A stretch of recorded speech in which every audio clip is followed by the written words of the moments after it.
I have eaten London. All of it.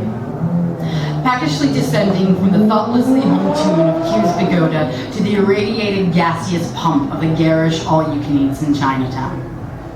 I have eviscerated greasy Thames water ducks and rolling swans, apple record jam with Clapton cream on rolling scones, and the wadded tax-free income of this guiltless city's halcyon salad days. I began gnawing at the benches, crushing firebone vases for garnish, ripping electrical leads and slurping them like noodles, hoping to come nose to nose with absolution like a Disney dog. In the Charing Cross Road, I wet my palate with flapping specialist bookshop pages, oscillating wildly. I was all heavy reading and leitmotifing. I ate drunken Friday night Trafalgar tourists, bouncing on chabby heels taller than the Shard, hacking up hackneyed blonde processed hairballs, plucking plasticine French manicured nails from my bleeding gums. I left without paying and stood on the pavement swallowing petrol air and kept consuming. City boy business cards, walk-up motto glossies, shoving abandoned half-smoked cigarettes down like beat poetry communion, tonguing revelry as a whole without chewing properly. The ghrelin rising, eclipsing orbit with the cortisol and the tiny tide pool fluids of my peripherals. But how now, brown cow? The familiar panic. Each palatial course is overwhelming.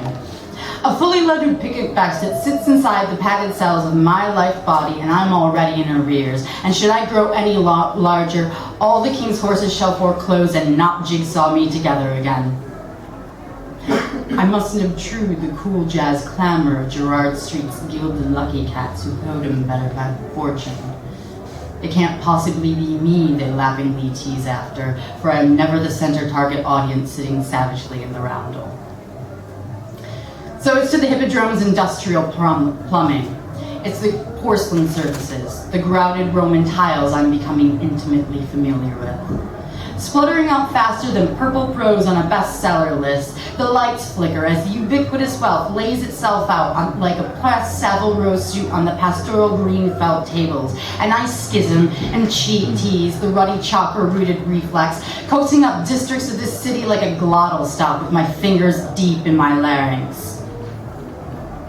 I banqueted Mayfair last week, and slipped carbohydrate comatose in Regency velvet robes, but did not spit back the posh sturgeon eggs and Edwardian architecture. Instead, I birthed an ostentatiously polished gold oligarch, a small-landed gentry, a smart, quiet garden, and covered it in first-class portraits of the Queen, and posted it from my south of the river squat back to their coveted postcode, sealed with a kiss. I have had a Hampstead feast every summer, quaffing briny gulps of Victorian pond water, munching delicate foliage from meandering heath off of blue plaques for dinnerware. And when I regurgitated this sunset panorama, teasingly stripping down into her more comfortable evening finery, glinting windows like cat iris refractions from every longing I had in a Philistine New World youth, my sick resembled a Pollock. Was as monolithically obtuse and as intimidating as a Rothko room. I could have put it under a Sotheby's hammer and nailed it shut with every erudite surname I find on the broken lurching spines jockeying for space in the archives. I have gormandized this city, borough by borough, zone by zone. The biro I slide down into my gullet to tool a purge, never gliding fast enough or staying in the lines. My digits are inky with page drag like a Blackheath windsurfer. I have salted the honey Persian saffron strands from Leyden Hall with chalky South Bank Tudor plaster, chiseled divorce from the globe. I have dined on the well-shod private lessons at Harrow, filled St. Paul's Dome with stewed broth from eviscerated stock market ticker tape copy-pasted from the blinking Cerise LEDs above Canary Wharf.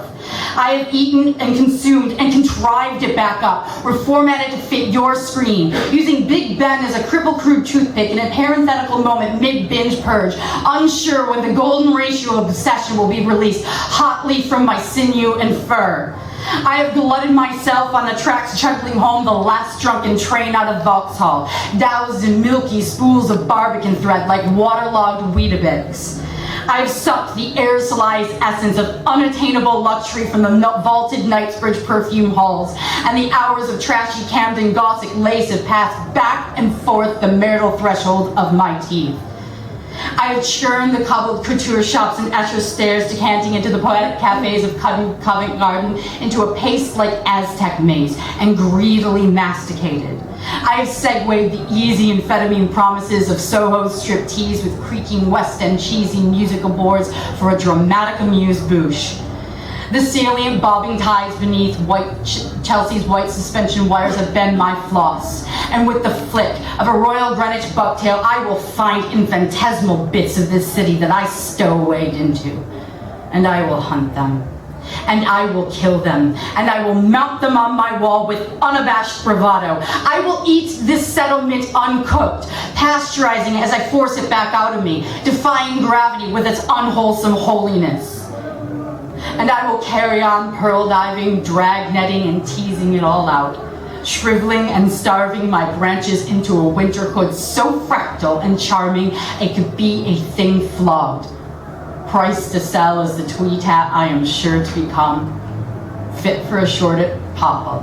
I am ruthless. I am boundless. Like memorabilia to be fragile, branded and sent widdershins over the toy outside world, to catch the settling dew on a million knick-knack shelves. A sun-bleached figurine or a toothy smiling image on a fading postcard whose bony backside proudly shouts the scribbled holiday sentiments of, surprise, I am still here. I have three-course London. I have cracked its oyster shell like a war coat and dutifully sang it back up and onto page and down my drains until every line of my network became visted for those pronged moments which have slivered my one skin too few. So now, London, devour me and bile me back up partially digested. Thank you very much.